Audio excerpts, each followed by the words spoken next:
Magandang araw mga boss idol, panibagong araw na may panibagong video na naman ang ating tatalakayin ngayon. Tara na at talakayin natin dito ngayon ang trade proposal na lumabas ngayong araw tungkol kay D'Angelo Russell at Kyrie Irving. Panahon na nga ba upang matuloy ang naudlot na trade ni Kyrie Irving? Tatalakayin na rin natin dito ang balitang tinanggal na nga daw ng Golden State Warriors si Klay Thompson sa kanilang closing lineup at pinalitan ng isang role player. Sinyalis na nga ba ito na ititrade na siya ng Golden State Warriors? Pero bago yan, please don't forget to hit the notification bell at mag-subscribe sa ating channel.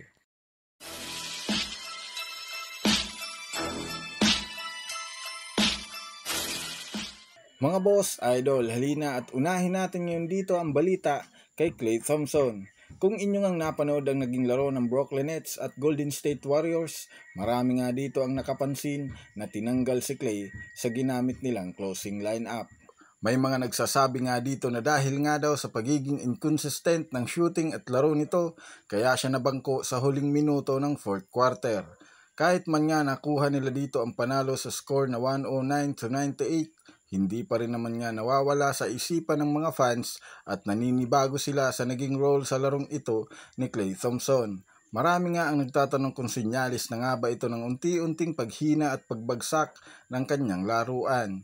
Lingid nga sa kaalaman ng lahat ay nakakuha rin naman nga si Klay Thompson ng 33 minutes sa game na ito at hindi na rin naman maikakailat na sapat pa ang minuto na binibigay sa kanya. Kahit man nga sa naging interview ng media sa kanya, aminado na nga ito na naninibago siya sa ginagawang rotation ng kanilang team at pagiging out nito sa closing lineup nila. Ayon rin naman nga sa naging pahayag ni Coach Steve Kerr, alam nga daw nito na off night si Klay at mas minabuti niyang gumamit ng ibang player. Pero kung susumadayin natin kung sakali man ngang magtuloy-tuloy ang pagbaba ng minuto nito, malamang sa malamang trade is coming na siguro para sa kanya.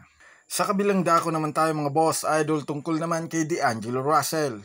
28 big points. Yan na nga mga boss idol ang numero ni D'Lo sa naging laro nila ngayong araw kontra sa Charlotte Hornets. Marami nga ang nagsasabi ng mga fans dito na ayaw talaga niyang magpa-trade dahil sa ganda ng nilalaro niya ngayon. Simula nga ng January, mula nang pumutok ang trade rumors sa pangalan niya ay mas lalo lamang nga itong naging ganado na patunayan ang sarili na gusto pa rin niyang manatili sa kanyang kupunan. Ngunit kahit man nga gaano kaganda ang pinapakita niya ngayon ay hindi pa rin naman nga dito nawawala sa isipan ni Rob Pelinka na kailangan nilang mag-upgrade para sa kampyonato. Ibig sabihin na kukulangan pa rin siya sa binibigay na depensa ni D'Angelo Russell. May mga nakakapansin nga dito na tamad nga daw itong dumepensa. Alam naman nga natin mga boss idol na maituturing itong shooter, ngunit base nga sa inilabas na balita ni Mark Stein ng ESPN, kasalukuyan ng gumagawa ng trade talks si Rob Pelinka at meron na lamang 60 plus hours upang gumawa ng trade bago ang trade deadline. At ang pinakamagandang kapalit nga nito ay pag-offer nila sa Dallas Mavericks upang makuha si Kyrie Irving.